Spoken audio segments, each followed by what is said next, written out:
Saludos amigos, hoy miércoles 3 de abril de este año 2019.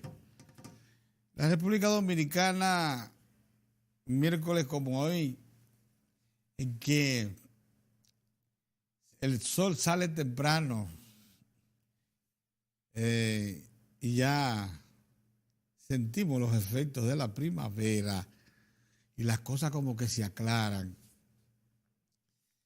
Yo creo factible también para decir lo siguiente. Hay un titular que el principal del periódico Hoy, que ha devenido porque conserva su tamaño en el periódico más vistoso del país ahora mismo. ¿Qué es este? Miren ese titular.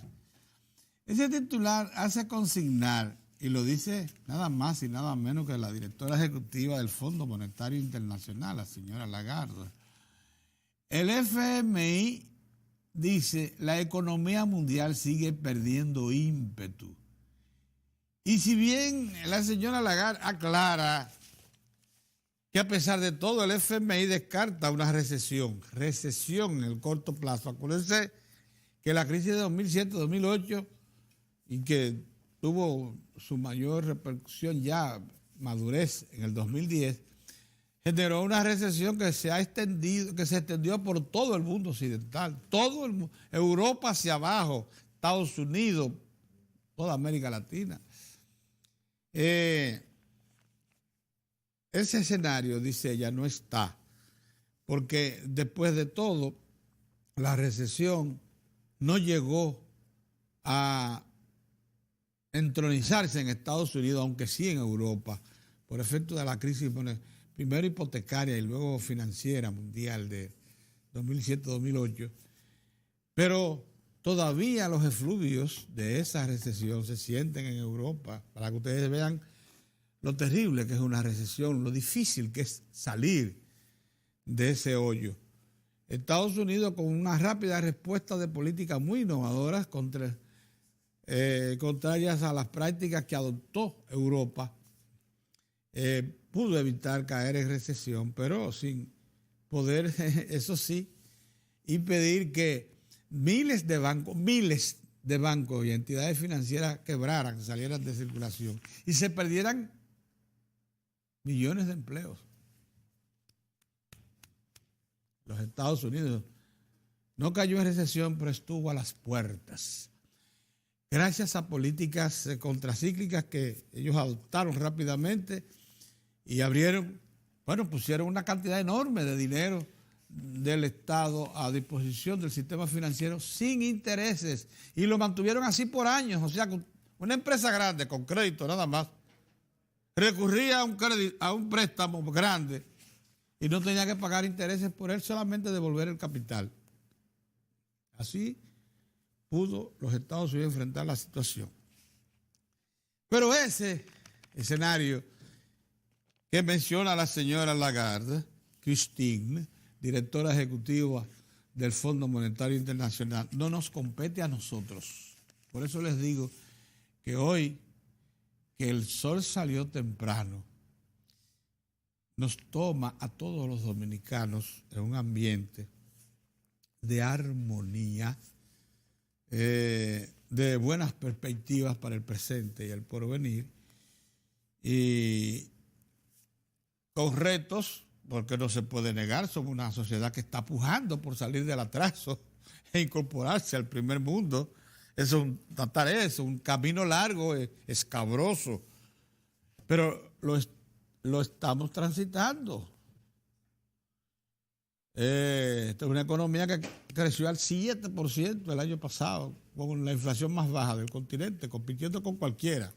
Inflación baja, con Panamá, El Salvador o Ecuador, que operan con la divisa dura. Allí es el dólar lo que corre, en esas tres naciones. Comparado con ellos y con los propios Estados Unidos, estuvimos por ahí. Entonces, con suficiencia productiva importante para sustentar la alimentación nuestra, de los que nos visitan y nuestros vecinos. Que en medio de una sequía estacional un poquito más prolongada que lo normal, porque es una de estas, todos los años la esperamos, de enero a marzo, pero esta vez se adelantó, comenzó en noviembre. En medio de esa sequía, el país puede decir que sus alimentos básicos están garantizados, independientemente de que se perdieran 20, 25, 30 mil tareas de arroz que se plantaron, contrario a la recomendación que les hicieron las autoridades. Eso es bueno decirlo. Allá en la línea y en el Valle de San Juan. Entonces, pero se perdieron de la línea. En el Valle de San Juan lo que hicieron fue consumir el agua que debió ir al valle. Para que ustedes vean si hay que ser respetuoso de lo que las autoridades en algún momento plantean, que sin embargo no fueron previsoras esas mismas autoridades, porque debieron, si sabían que eso se iba a presentar, preparar un plan de acción inmediata para tener suficiente pienso, o sea, alimento de ganado, listo, preparado, capas, pacas de todo eso, en cantidades industriales, y haber hecho pozos tubulares con tiempo en las zonas donde había todavía reserva de agua subterránea, para no dejar que murieran más de 2.000 reses. Pero vean con cuento que esas acciones se adoptaron después que se presentó el problema. Y por eso no se pudo evitar la muerte de reses y tampoco pérdidas de algunas siembras que se hicieron, como les digo, de manera irregular, porque se les advirtió que no iba a haber agua. Pero bien, el país está cosechando la cosecha grande, la de primavera, ahora ahí en el Bajo Yuna, de arroz. Teníamos suficiente en almacén. Hay muchos plátanos, hay muchos víveres, porque el Cibao Central está en este momento cosechando sus plátanos, sus guineos de consumo, y yuca y viandas en general. Lo que no es disponible son las más de 2.000 cabezas de ganado que se perdieron en la línea. Como les digo, cosas que se pudo haber evitado. Y por cierto, cabezas de un ganado valioso, porque si algo caracteriza a la línea es que las razas que componen el ganado lechero fundamentalmente de la zona es de calidad. Allí usted encuentra vacas Holstein entre medianos y pequeños productores de ganado, para que ustedes vean cómo el país ha podido extender y disponer, gracias a los programas, hay que decir, y facilidades que ha dado el gobierno para para posibilitar eso. De todas maneras, lo que queremos destacar es que, contrario a ese cuadro, y hoy precisamente vamos a poder comentar esto dentro de unos minutos con nuestros dos economistas de los miércoles invitados, José Manuel Luna Valiente y don Julio Ortega Tous. La República Dominicana no tiene esas amenazas. Ahora, tenemos que sí, porque ha llegado a la hora de los hornos, definir algunas acciones que son imprescindibles para poder dar saltos adelante de calidad. Por ejemplo, la seguridad social. Fundamentalmente lo que tiene que ver con el sistema de pensión y de garantía de los trabajadores. Dice Pepe Abreu, un hombre muy estimado aquí en Diario de Cuatro, que la oferta contenida en un proyecto de ley que está ya depositado en el Congreso para crear un instituto de riesgos laborales que propone la creación al mismo tiempo de un seguro de desempleo. Eso es una fórmula distraccionista e insustentable, dice Pepe Abreu.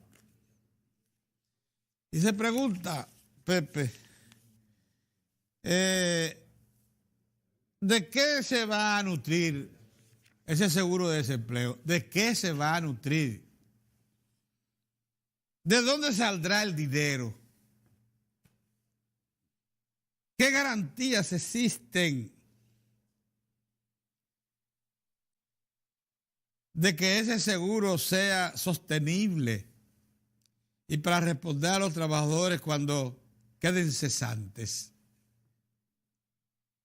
Si usted va a encontrar con qué fundar ese tipo de instituto, entonces le dice Pepe al ministro de Trabajo, entonces sáquelo de dudas. La verdad es que, tal como dice Pepe, el seguro de desempleo solo existe en las sociedades ricas. Y ni siquiera Brasil, o Argentina, o México, o Chile, lo ha podido establecer. Porque para eso hay que tener dinero, mucho dinero. Un seguro de desempleo no es cosa fácil. Lógicamente, ¿por qué Pepe advierte a los trabajadores y a la sociedad que eso es un caramelo envenenado? Porque él sabe que el seguro de desempleo, si se está planteando como una fórmula que se incorpore a la creación del famoso instituto que suplantaría al Instituto Dominicano de Seguros Sociales, se dejaría sin efecto el preaviso y la cesantía, porque usted no puede tener dos fórmulas garantistas para los trabajadores al mismo tiempo. Entonces, por eso es que Pepe Abreu dice eso. Ahora bien, como el proyecto de ley que está depositado en el Congreso no dice que para crear ese instituto, que es el que suplantaría al Instituto Dominicano de Seguros Sociales, y al propio tiempo crear la figura del seguro de desempleo, se deja sin efecto el preaviso y la cesantía, como eso no lo dice el proyecto, porque es verdad que no lo dice, como llamaba ayer la atención el ministro de Trabajo, yo le diría a Pepe, pero vamos a esperar, porque el gancho sería el del Estado si se mete en eso. Porque es verdad que eso cuesta muchísimo dinero. Para eso hay que hacer un estudio actuarial, pero muy detallado. Y si bien una cosa que no se dice, porque yo no sé por qué se mantiene en secreto, que la ARS de riesgos laborales tiene 34 mil millones de pesos en fondos. Dinero que es verdad que está comprometido, porque vean por qué está ese dinero, se ha engrosado tanto dinero en esa reserva de esa ARS. Es porque los trabajadores y empleados, que la mayor parte de ellos que cesan de trabajar por alguna causa, que tienen accidentes laborales, que incluso tienen derecho al uso de ese fondo, no lo hacen por desconocimiento. La mayor parte de la gente que trabaja no sabe que ese fondo les respalda en muchísimas condiciones de trabajo. Es más, que libera incluso a los empleadores de tener que afrontar, por ejemplo, responsabilidades relativas al riesgo de trabajo. Buenos días, don Mozart. Buenos días, Pedro. Bueno, estamos aquí todavía sintiendo los efectos esplendorosos, Mozart. Yo no sé si a ti te pasó lo mismo que a mí, pero esta mañana, cuando el sol salió tan temprano, yo vi todo, digo, cuando las cosas acontecen así, uno como que ve las cosas más claras. Y así como esplendoroso estaba el sol esta mañana, esplendoroso está el país. ¿Tú sabes por qué? Porque lo quiero poner a ese título preocupante. Me llamó la atención José Manuel Luna Valiente temprano. Me dice, ¿tú leíste ese título principal de la señora que motivó a la señora Lagarde, del periódico Hoy? Digo, no, me lo facilitó y de inmediato llegué a la conclusión pues, que la respuesta es ideal. Sí, pero nosotros no. Buenos días. Es Mozart. Sí, pero nosotros no. Venía pensando precisamente en el tema la verdad es que aquí hay gente que cabeza dura. A propósito de eso, yo vi un estudio, asimismo, un estudio que hizo la UAS, el Departamento de Economía de la UAS. Oye, pero calma, Mozart, con tranquilidad, pasito. No pierda el juicio. No pierda el juicio porque tú estás hablando de tu universidad, la mía, mi universidad. Y además de un departamento de economía que yo le debo también porque tomé varias materias dentro del pensum. Yo cogí varias materias adicionales de economía para lo que iba a ser una maestría. En el propedéutico me reclamaba una serie de materias que por eso tengo algún tipo de conocimiento, además de lo que adquirí. Conocimientos básicos. Básicos, además de lo que adquirí leyendo y como reportero de esa sección de economía. Pero déjenme decirle algo. El titular, ¿qué es lo que se busca? Preocupa a la UAS en la economía, la caída de la economía dominicana. Asimismo, la caída. Y cuando usted va al cuerpo de la información, usted se encuentra que los señores expertos del Departamento de Economía de la UAS, incluyendo a mi gran amigo Siriaco, que está lo veo medio sesgado. Sí. Medio sesgado por un componente de orden político. Tengo que decir eso porque es nuestro amigo, pero es así. Las diferencias profesionales quieren llevar allá al ejercicio. Sí. Y entonces ellos dicen que la economía presenta un grado de deterioro y de reducción en su nivel. Eso no es verdad. Que la va a colocar, proyectan ellos, al 2023 con un 4,4%. Yo le voy a dejar los detalles a los expertos. A los muchachos. A José Manuel Luna Valiente y a Ortega Tous, que gracias a Dios contamos con valores como esos frente a coyunturas como esta, ¿verdad? Y frente a situaciones de ver el mundo se mueve por la economía. Y entonces, yo no entiendo cómo estos profesionales y los medios inmediatamente, tú sabes cómo es, atrapan eso. No, pero te voy a ser sincero, porque son instituciones que merecen crédito. Que merecen crédito. Porque ellos y INTEC, que son los que mantienen una posición muy similar. Por cierto, ahora están compitiendo un equipo con otro, a cuál ser más catastrófico. Sí. No, pero ahora compiten. A ver, ¿cuál va a ser más catastrófico? Más catastrófico, sí, con respecto a la economía. Exactamente. Era un poco lo que pasaba con algunos economistas, amigos nuestros también, que durante mucho tiempo procuraron negarle sustento a las cifras del Banco Central y a las investigaciones del Banco Central y a lo que arrojaban esas cifras del Banco Central. Ahora son sus principales. Hasta que al final se dieron cuenta de que ese camino les estaba haciendo daño porque la realidad lo golpeaba de frente. Como al efecto, nosotros tenemos todos estos años creciendo. Lo primero es, Pedro, decir una economía que crezca por encima de 4%. Yo no creo que sea una economía en bandolera. No, de ninguna manera. De ninguna manera. Una economía que crezca por encima de un 4% no puede ser una economía en bandolera. Mira, que es lo que se ha pretendido ahí.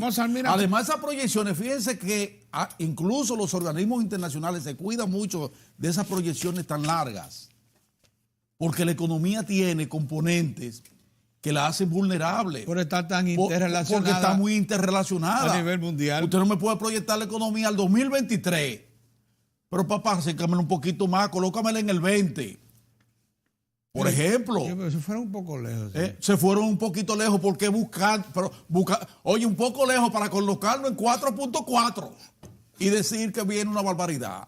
Eso es una desfachatez. Pero oígame una cosa. Óyeme, eso es una desfachatez, sí, eso es un despropósito. ¿Tú sabes por qué? Porque eso lo están diciendo en el momento en que esa aseveración que hace el Fondo Monetario Internacional lo que está revelando es que somos el único país en toda América Latina que tiene una robustez económica. Eso es lo que se trata de ocultar. Eso es lo que se trata de desmeritar. Con estabilidad política acompañada. Con la estabilidad política. Eso es lo que se trata de desmeritar con ese tipo de juicio aventurero. Una proyección que en el 2023 la economía va a tener una desaceleración. Oigan bien, no una desaceleración que se va a colocar en 1%. No, en 4,4% de acuerdo a la proyección de esa magnífica academia que es la UAS. Que yo no sé si cuenta con instrumentales o si eso es una vaina. Porque tampoco, porque para usted hacer ese tipo de proyección y hacer levantamiento, usted tiene que tener instrumentales para esas proyecciones. La UAS tiene un edificio de laboratorio cerrado que lo ha inaugurado, de varios laboratorios. Pero se juntan 4 economistas de esos brillantes que los hay en la UAS, sesgados, y paren un ratón. No podemos seguir jugando con la opinión pública así. Eso no debe ser. Así no se puede jugar. Y usted no puede colocar a una academia como la UAS en ese tipo de laborantismo. Sí, porque parecería que están en una competencia con... Bueno, pero esa competencia que vaya a otro nivel. Es bueno que compitan, pero a otro nivel. Es bueno que compitan a otro nivel. Por ejemplo, las calidades. Están en competencia con Intel. Al interior del pelo. ¿Cuál de los dos ser más catastrófico? Sí, pero que compitan a otro nivel, Pedro. De ver qué es lo que están pariendo, qué está saliendo de la UAS y qué está saliendo de Intel.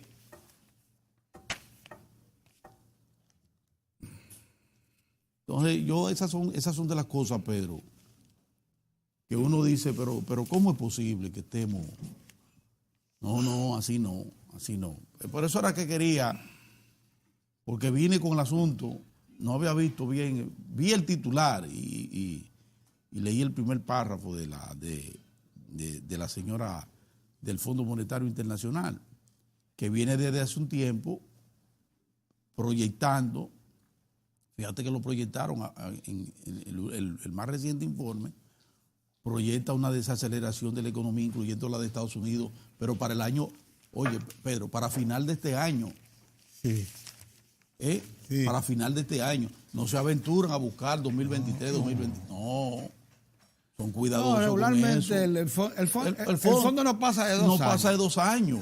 Porque sabe que la economía es cambiante. Pasar más de ahí, Pedro, es un gran riesgo. Es riesgoso, sí. Es un gran riesgo. A no ser que tú quieras buscar la quinta pata al gato, como al efecto se buscando. El 2023 la economía dominicana va a estar desacelerada y se va a colocar en 4.4%. Yo te estoy diciendo a ti que uno va a oír cosas, Pedro, en medio de toda esta campaña y todo este asunto. Pero bien, el asunto es que mientras el hacha va y viene, yo venía con el tema, Pedro, del salario precisamente de los trabajadores, simplemente a llamar una vez más la atención de nuestros amigos de las centrales sindicales a que cualquier argumento de la naturaleza que sea sobre la base de retornar a la mesa, al diálogo. Pero claro que sí.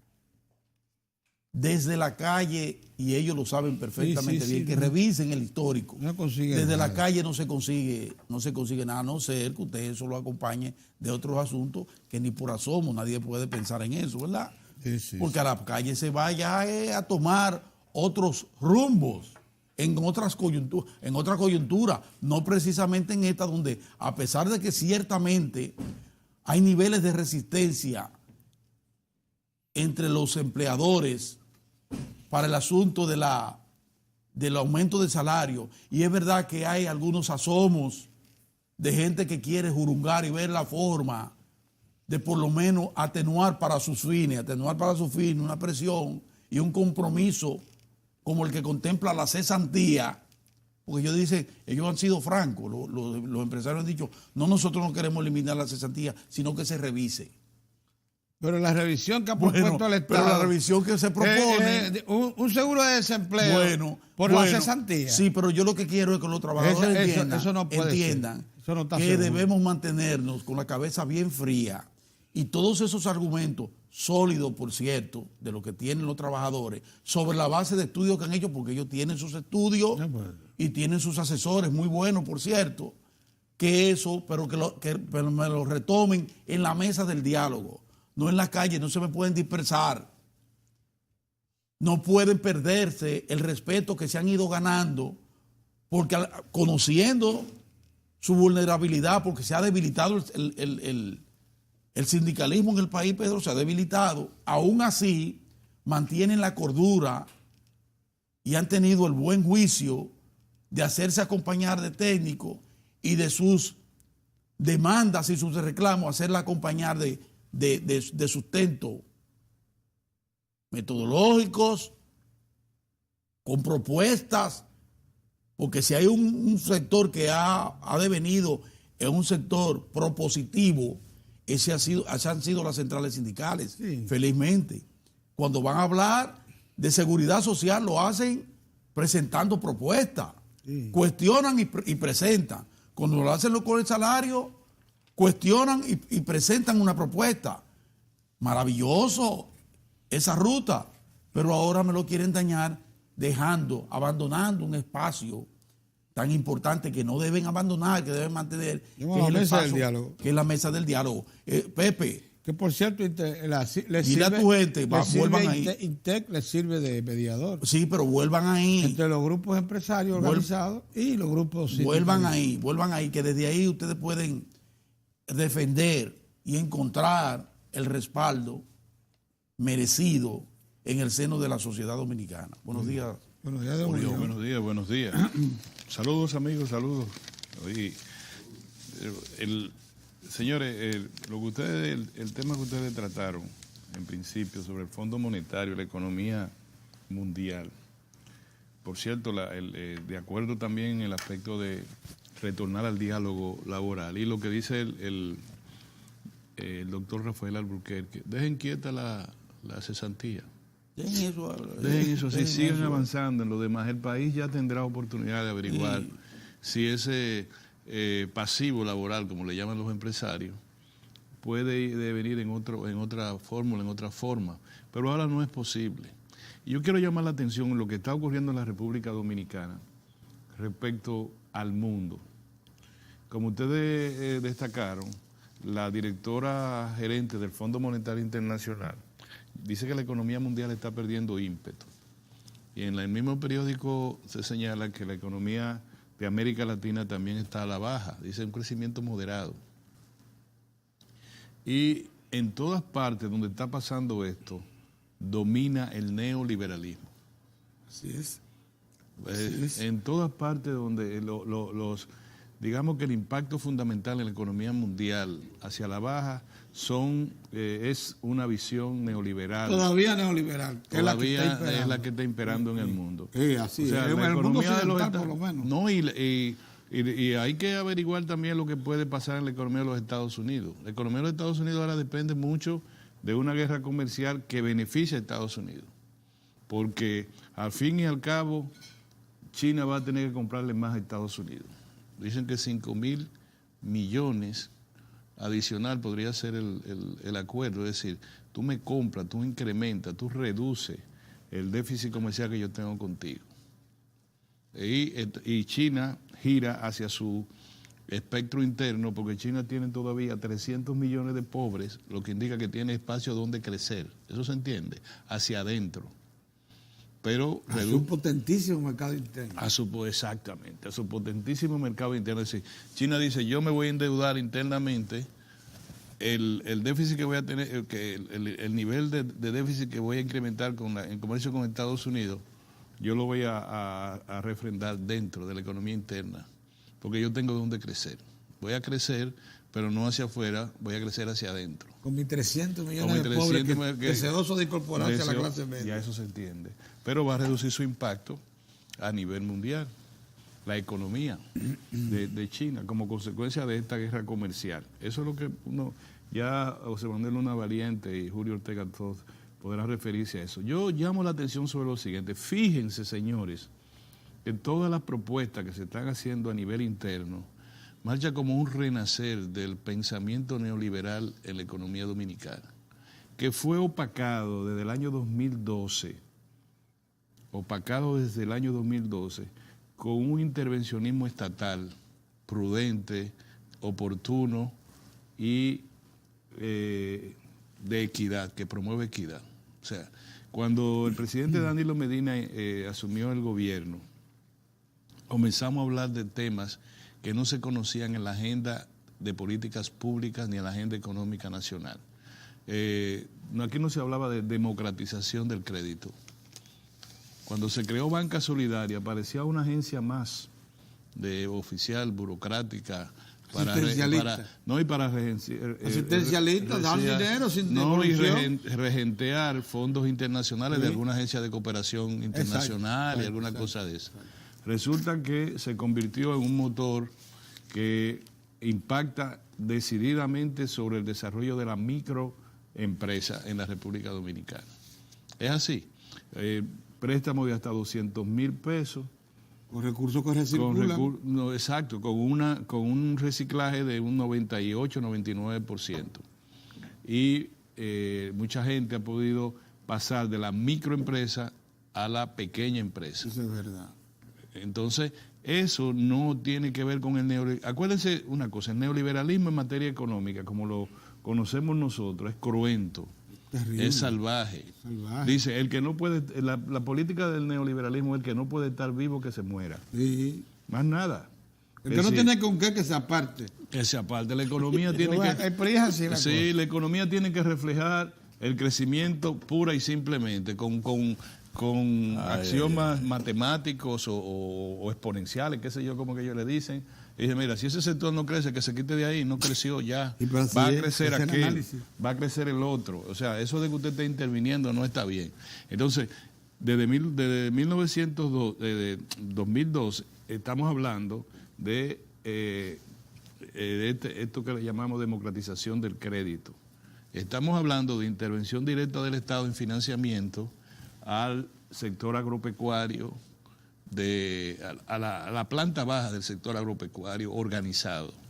El Estado acude con financiamiento al sector organizado de agropecuario, agroindustrial, empresarial y de emprendimiento, a las cooperativas. A la cooperativa, Pedro, para que tú tengas una idea, yo sé que tú lo sabes, se cuentan por miles por cientos de millones de pesos. 200,000 millones circulan al año. No, pero las cooperativas. En el sistema cooperativo. Sí, circulan, pero la inyección que le ha hecho el Estado a través de financiamiento, a través de la Fundación Reservas, ha sido de cientos de millones de pesos. El crédito, no es que el Estado pierde ni regala, crédito con una tasa controlada, con una tasa estatal, con una tasa subsidiada, que te permite que ese sector genere empleo sano y tenga impacte en la expansión interna de la economía. ¿Es correcto?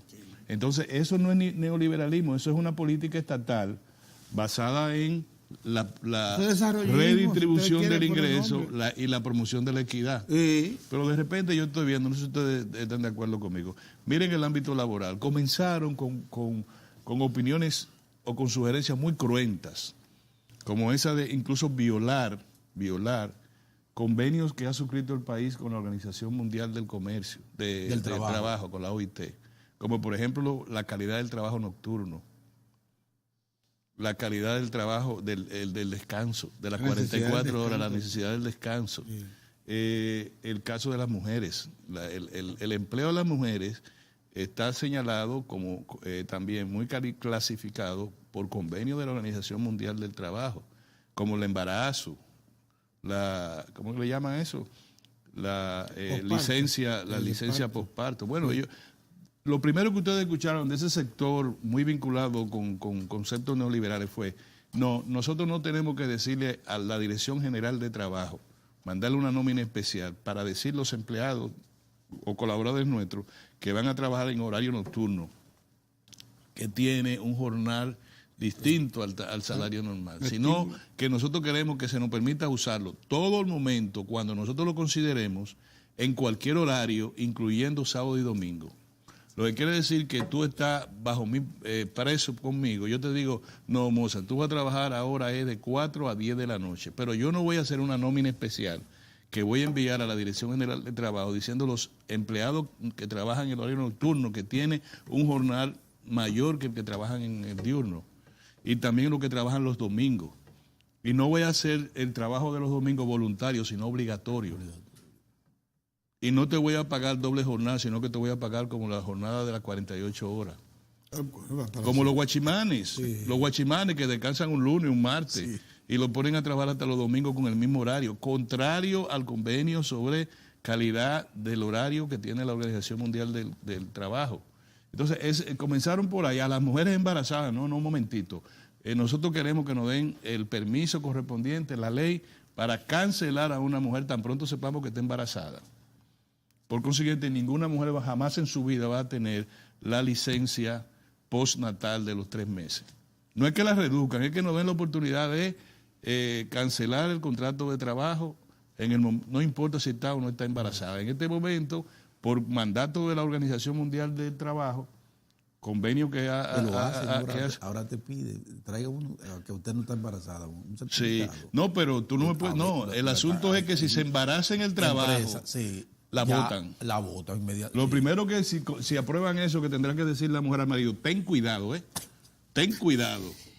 Es lo primero que le va a decir, no me puedo embarazar. Es una crueldad. Y si me embaraza, ya tú sabes que tienes que trabajar solo. Eso es una crueldad. Entonces, el concepto de la familia, el concepto del que en Europa tiene rango constitucional, el derecho al ocio, al domingo.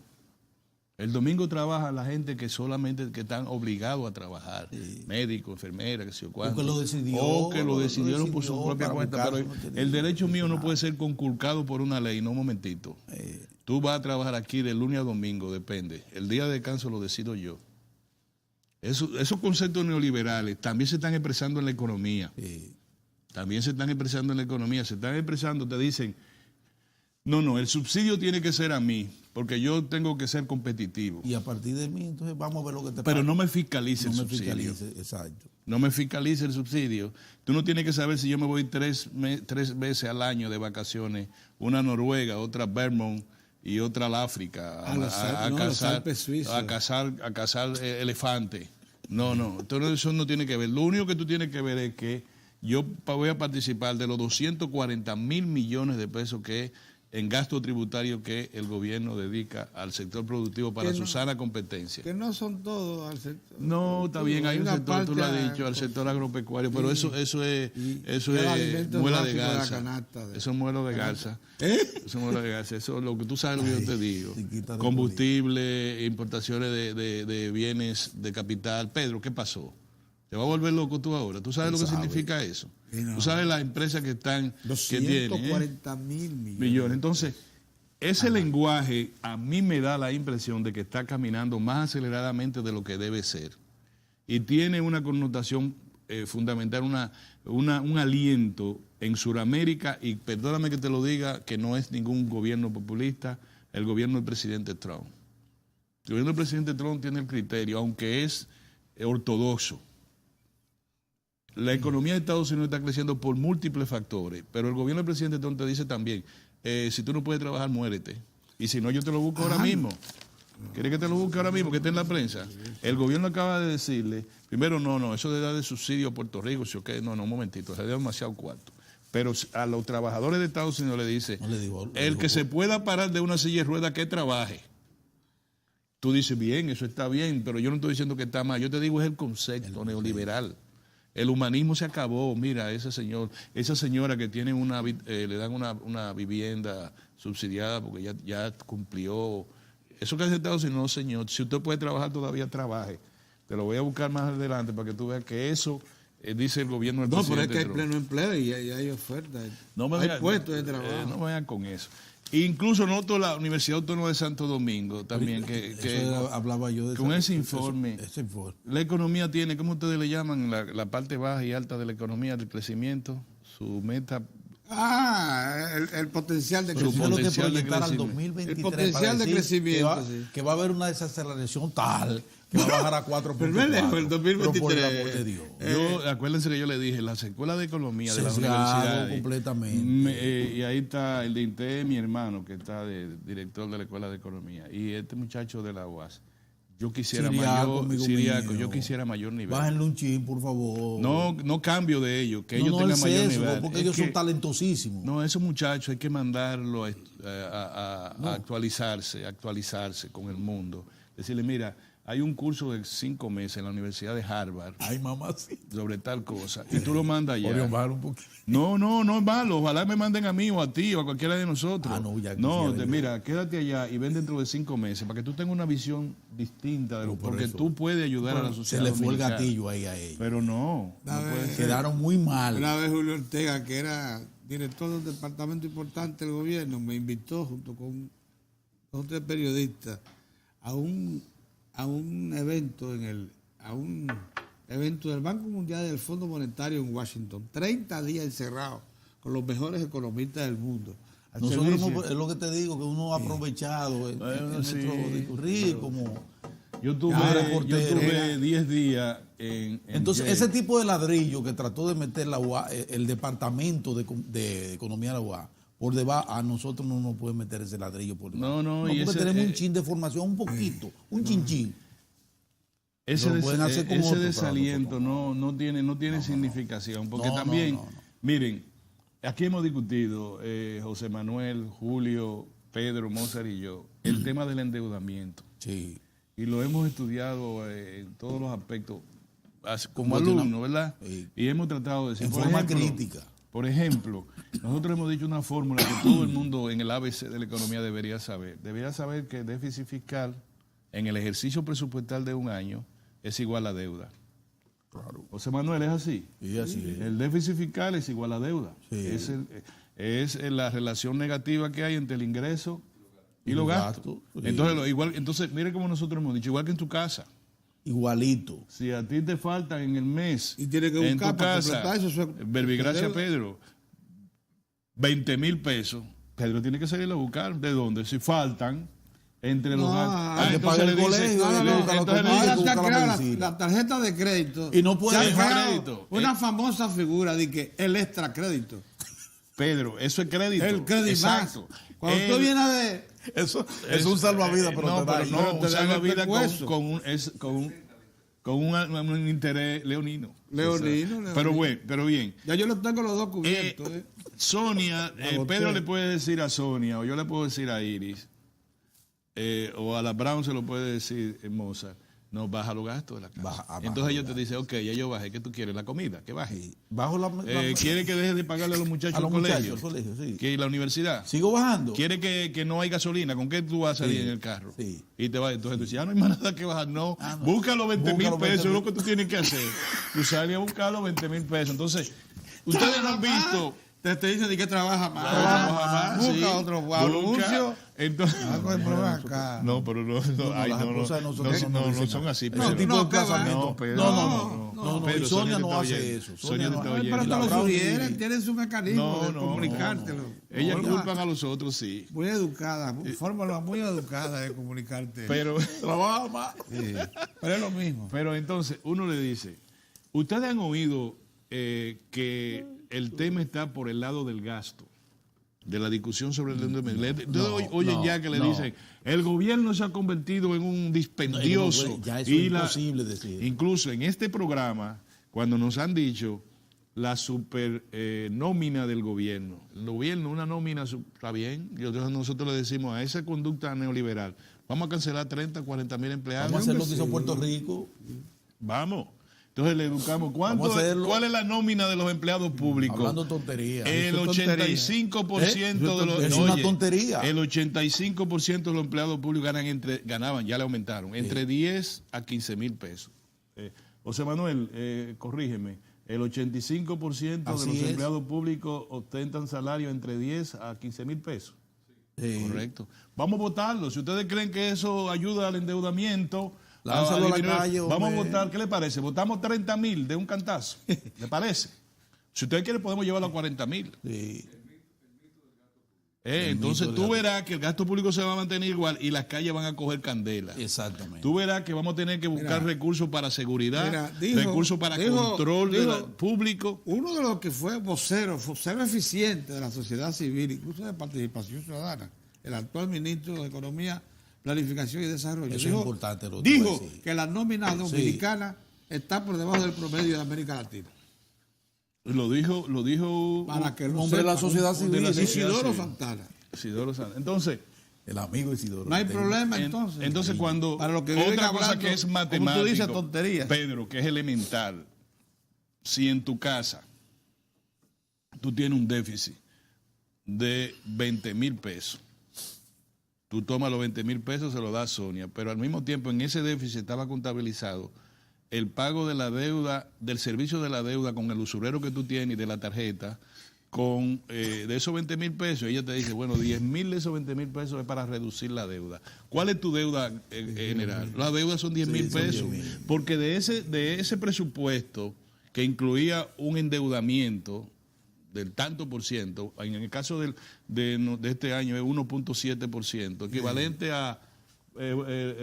tenemos la asesora aquí, 75 mil millones es el déficit por ahí anda. Del ejercicio presupuestal, ¿verdad? De esos 70 mil millones tú pagas el servicio de la deuda externa en ese ejercicio presupuestal, ¿es correcto? Como el efecto se está haciendo. Entonces tú dices, si tú pagas 40 mil, ¿cuál es la deuda neta? La deuda neta, si son 80, vamos a poner los 80 mil. Pues son 40, porque yo pagué 40 dentro del ejercicio del presupuesto. No, el gobierno se endeudó en más de 80,000 millones. No, señor. El gobierno tomó 80,000 millones en bonos, en qué sé yo, qué el banco, todas esas cosas que ustedes dicen, todos esos papeles. Pero de eso tomó los 40,000 y pagó, que está en el ejercicio presupuestal, el servicio de la deuda de ese año. Y lo viene haciendo esos regulos. Y mejoró el balance primario. Explícale qué es balance primario. Ahorita lo voy a explicar. Ok, el balance primario, el balance al inicio del presupuesto. Él lo explicará mejor que yo no lo entiendo bien. Entonces, lo que queremos decir, si vamos a los neoliberales de aquí, todo se reduce en lo que en este programa hemos dicho, señores, para irnos a un cambio, en pretender enseñar al burro a no comer. Ese es el concepto filosófico del neoliberalismo. Terrible. Te hablan de sincerizar la economía. Eso es lo que te dicen. Hay que sincerizar la economía. Enseñar al burro a no comer. Es decir, dale menos comida, que él se acostumbra. Los trabajadores, si tú reduces... Y si tienes que darle su palo también para que avance. Si tú reduces el costo, ellos dicen el costo de producción, ellos no te lo reducen por... la familia de nosotros tiene que dejar de viajar más. Ese carro Mustang que tú tienes no te lo va a comprar ahora por todo acá la compañía. Eso no. Usted se compra un carro utilitario, como hacía Pepín Corripio. Siempre lo pongo de ejemplo. Los hijos le decían, papi, pero tú tienes... Fuimos a las dos agencias y hay 344 carros. Un momentito, ustedes viven en una misma casa. O un carro de uso para los dos en la universidad. Pero déjame decirte algo. La Fiat siempre fue una empresa de muchos años que fundaron los vicini en el país. Introdujeron los vicini, ellos son de origen italiano. Era natural que la Fiat la representaran ellos. Yo nunca vi a Gianni ni a Felipe Vicini montados en carros de lujo de la Fiat. Es más, yo creía que no existían. Los carros de alto lujo de la Fiat yo creía que no existían. Porque yo nunca vi ni a Gianni ni a Felipe Vicini. Las mansiones la construyen, las reparan, las arreglan, las vuelven y las arreglan con cargo a la compañía. Pero cuando se trata de reducir el costo de producción, te dicen, ay no, hay que bajar. No se va a aumentar este año a nadie. Y vamos entonces a hablar en la prensa de lo pernicioso que resulta lo que ellos lo llaman el déficit, el pasivo laboral. El pasivo laboral, sí. Ese es entonces nosotros le decimos incluso a un colega nuestro que dice que es el 25%, le digo, no señor, el pasivo laboral relacionado con el salario está entre un 8 a un 10%. Sí. El pasivo relacionado, ya yo me voy, ya llega una gente que yo no puedo estar con él. Pues ya ustedes saben, es decir... Pero llegó risueño. Lo que estamos... Sí, llegó, parece que está tranquilo. El problema, mira, me trajo una... Muchas gracias, una menta me dio incluso. Señores, lo que llama este ciudadano que está hablando ahora tan distendidamente, lo único que quiero antes de irnos al cambio, hoy este es un miércoles de economía, es decirle, tengan cuidado con una peste que se está extendiendo en el concepto, en la apreciación y la ejecución de políticas económicas, que se llama neoliberalismo. Está surgiendo por el ambiente laboral, sí, señor, está surgiendo por los gremios grandes, sí, empresariales. Y esa es una peste. Cuidado si el gobierno se deja llevar por ahí. Dígame una cosa, en el momento justo, para que ustedes vean esa mentalidad insular nuestra enfermiza, en el momento justo en que el neoliberalismo pierde terreno en el resto del mundo, en la tierra firme, sí, allá, sí, donde comenzó la cosa. Sí, entonces aquí entonces la quieren retomar. Y en el momento que está haciendo daño, sí, el neoliberalismo no está rescatando la economía de Argentina, ese embuste. Está matando a la gente de hambre, claro, para que sepa. El neoliberalismo no está rescatando a Brasil, está sumiendo a Brasil en la miseria. Sí. Vámonos a un cambio, señores, vamos a retornar casi de inmediato. ¿Con quiénes? José Manuel Luna Valiente, Julio Ortega Tous, que van a estar con nosotros en un extraordinario miércoles de economía. Nos vemos en un momento.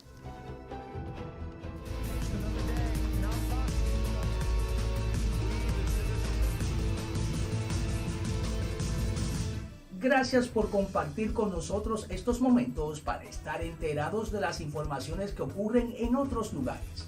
Así que pasamos de inmediato a las noticias internacionales.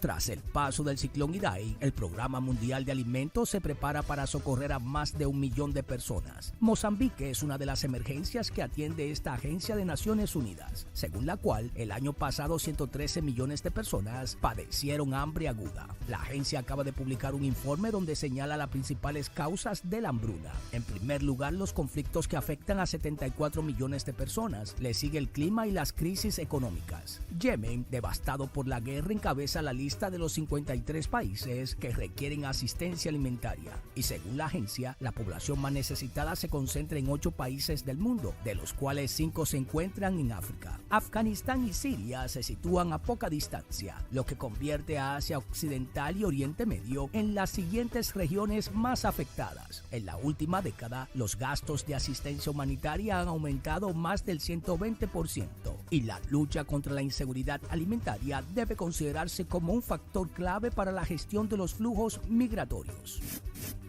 Al presidente de la Comisión Europea, Jean-Claude Juncker, le preocupa el estancamiento de la economía italiana. Así lo ha expresado en Roma en un encuentro con el primer ministro de Italia, Giuseppe Conte. El PIB italiano desciende en lugar de crecer al 1% acordado el pasado diciembre entre Bruselas e Italia. Mientras Juncker pide más esfuerzos y recuerda lo que la Comisión ha hecho por Italia, el primer ministro italiano Conte demanda la colaboración de los países miembros con mejor actividad fiscal. Si resumo todas las políticas europeas que han ayudado al gobierno italiano desde 2014, explica Juncker, el presupuesto final es de 130.000 millones. Así que, entre Italia y la Comisión Europea hay un gran amor. Ustedes, los periodistas, tienen que decírselo a los ministros italianos. Otro de los temas del encuentro ha sido la controvertida construcción del tren de alta velocidad entre Turín y Lyon, para el que la Unión Europea ha proporcionado fondos, pero Italia continúa paralizando.